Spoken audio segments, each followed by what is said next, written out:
1959 oriental movies தயாரிப்பில் பீம்சிங்கின் கதை வசன இயக்கத்தில் ஜெமினி கணேசன், பத்மினி, ராகினி நடிப்பில் வெளியான பொண்ணு விளையும் பூமி என்ற திரைப்படத்தில் கலா என்ற கதாபாத்திரத்தை ஏற்று தனது நடிப்பு முத்திரையை நன்கு பதிக்க ஆரம்பித்தார் சுகுமாரி அவர்கள்.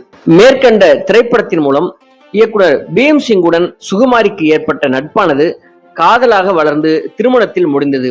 இரத்த கண்ணீர் உள்ளிட்ட வெற்றி திரைப்படங்களை தந்த இரட்டை இயக்குநர்களான கிருஷ்ணன் பஞ்சுவில் ஒருவரான கிருஷ்ணனின் சகோதரியான சோனா அவர்களைத்தான் 1949 இயக்குனர் பீம்சிங் அவர்கள் திருமணம் புரிந்திருந்தார்.